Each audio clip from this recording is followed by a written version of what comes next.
Know what it is. It is a Caitlin Clark Indiana Fever game day. That's right. It's game day versus Angel Reese and the Atlanta Dream. And this dream might turn into a nightmare as Stephanie White is set to continue to sabotage. That energy right there tells you everything about where this fan base is at right now. Game day for the Indiana Fever against Angel Reese and the Atlanta Dream. And the conversation isn't even about basketball yet. It's about whether head coach Stephanie White is about to make the same controversial decision she's made all season long. Remember, Stephanie White said she's stubborn. She's stubborn.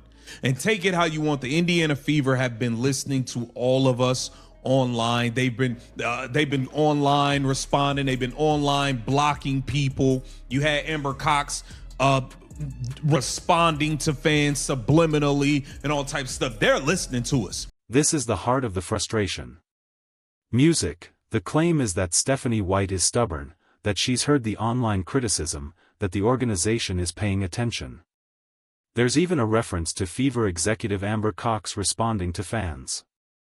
And the prediction is bold, that no matter what the criticism says, White will dig in deeper rather than change course. Whether you agree or not, the pattern being described is specific. Music. Caitlin Clark getting pulled in the opening minutes of quarters like clockwork. Caitlin Clark getting subbed out in the first 3.5 minutes of the game, and damn it, you better believe it will more than likely continue today. Stephanie White might not even play Caitlin Clark more than 28 minutes in his game. Caitlin Clark might play 23, 24 minutes in his damn game. She will likely to be getting subbed out every 3.5 minutes, 4 at best. You best believe at the 6:30 to 6 minute mark, Caitlin Clark is going to get subbed out no matter how. Here's the specific accusation laid out plainly. The argument is that Clark gets subbed out around the 6:30 to 6 minute mark of the first quarter, regardless of how the game is flowing. Up 11-0, tied at 8, it supposedly doesn't matter. Now, music, coaches do manage minutes for rookies and for rhythm. But the complaint here is that the substitutions feel automatic rather than situational.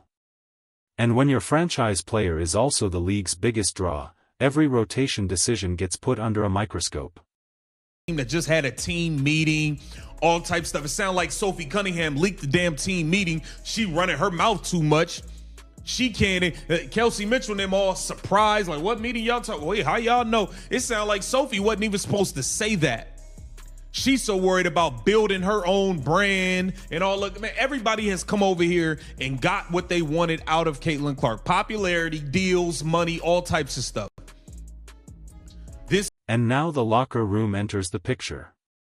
There's a reference to a recent team meeting and the suggestion that guard Sophie Cunningham may have leaked details, music, from it. The frustration extends to Kelsey Mitchell, too. The underlying theme is one we've heard around this team all season, that teammates have benefited from Clark's popularity, the deals, the attention, the money, while the on-court chemistry hasn't matched the hype. That's the tension simmering underneath a single regular season game. Teams, and if the Indiana Fever want to compete, the first thing is this: Stephanie White, stop subbing Caitlin Clark out every 3 and 4 minutes. Let her play 34, 35 minutes. Let her rock out and do her thing. Get your boneheaded self out of the way if you want to win this game. That is the first key to the Indiana Fever having any shot to beat this Atlanta Dream team. Caitlin Clark needs to play big, heavy minutes and not be subbed out as soon as she's getting warm and being. This is where the analysis gets sharper. The point being made is that the Atlanta Dream are legitimately one of the better teams in the league, anchored by Alicia Gray, who's been an all-star caliber scorer. So, if the Fever want to win, the argument goes, step 1 is simple: let Clark play heavy minutes, 34 to 35, and stop interrupting her rhythm. The most damning line in this whole breakdown is that, music, Clark isn't getting taken out of rhythm by the opposing defense. Second thing is going to be Caitlin Clark has to get it going. She got to start knocking down shots. We need a Clark show, baby. We need a Clark show if we're going to beat the Atlanta Dream. Because when it comes to them, We know Alicia Gray's gonna get her 20-some. We know Ryan Howard show up when it comes to playing against Caitlin Clark. It's like Christmas for her. You know, going against Caitlin Clark is everybody's Super Bowl. Stephanie White doesn't seem to understand that. I know. And there's truth to the bigger idea here, that facing Caitlin Clark has become every opponent's Super Bowl. We've seen it all season.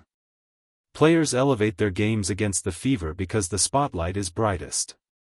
The reference to Ryan Howard showing up specifically against Clark fits that pattern. When you're the main attraction, you get everyone's best shot every single night. The question is whether the Fever system is built to handle that pressure, or buckling under it. Fever are going to beat the Atlanta Dream. The number 3 thing is Stephanie White. Once again, can we get the defense together? Can we stop this stupid 1 through 5 switching? Can we stop just switching 1 through 5? I think it's absolutely ridiculous. You had a full training camp, you had all preseason, and we are 8 games into the season, and the only defense you have is switching 1 through 5. That is embarrassing. That is a fireable offense. It is ridiculous. Stop switching 1 through 5, Stephanie White. Now we get to the schematic criticism, and this one's worth sitting with. The complaint is that, 8 games into the season, after a full training camp and preseason, the Fever's only defensive identity is switching 1 through 5 on every possession. Switching everything can work with the right personnel, but as a sole strategy, it leaves you exposed, mismatches in the post, guards stuck on bigs. For a team with championship expectations, having one defensive answer this deep into the year is a major concern. A way to rebound, and it starts with Aaliyah Boston. Angel Reese is a menace on the rebounds. We can say what we want about her layups. Her offensive game is hot garbage. The girl rebound her ass off. Aaliyah Boston, you need to be dominant down low, especially when it comes to rebounding. They got a lot of size. They rotate their size. Their bigs are relentless on the glass. And you know Angel Reese is going to be looking for her double McDouble cheese, okay? You got to get a body on Angel Reese. You have got to box out, and the Indiana Fever have to rebound. The 5th thing is and then there's the rebounding problem, which is very real against this Atlanta team.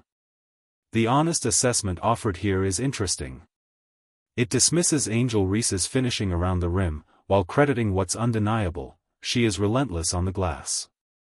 Reese has been among the league leaders in rebounding, and her motor on the offensive boards is genuinely elite. The message to Aaliyah Boston is direct: box out, body up, dominate down low, because second chance points are exactly how a game like this play fast anymore. This team is not getting up and down. We're not getting fast break points. We have got to get out in transition. Another thing I'm gonna add, Kelsey Mitchell, you got to pass the damn ball sometime. Pass the ball. Look, I know we talked about Caitlin Clark defense. Kelsey Mitchell defense been just as bad. Sophie Cunningham's defense has been just as bad. Like, let's be serious here. We need to get out in transition. Kelsey Mitchell, you can't be ball hogging. And I think those keys will give the Fever a chance to win this game, although I'm going to be honest with you. So, let's pull all of this together, because what started as a single game preview, music, has really become a referendum on the entire direction of the Indiana Fever season. The central argument is about Stephanie White and the minutes restriction on Caitlin Clark.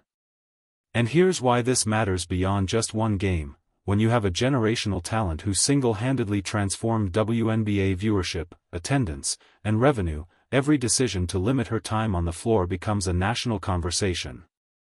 The frustration being voiced isn't really about one substitution, it's about the feeling that the most important player in the sport is being managed too cautiously while the wins aren't coming. Then there's the 5-point blueprint for actually beating Atlanta, and it's more substantive than the hot takes suggest.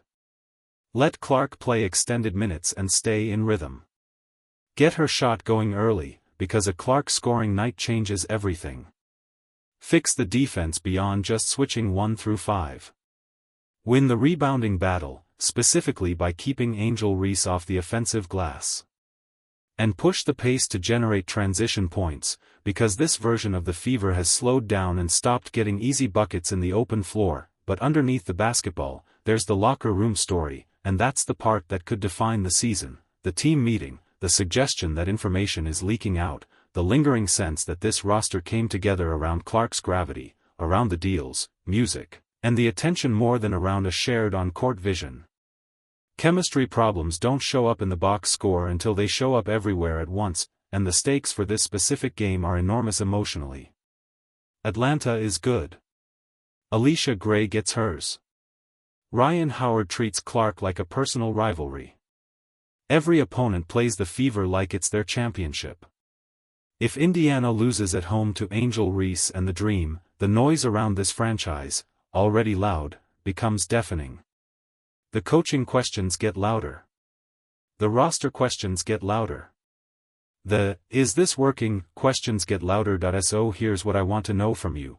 If you're running the Indiana Fever, do you trust Stephanie White's process and let her cook, or has the minutes restriction on Caitlin Clark gone too far to defend? Music, you can't say a little of both.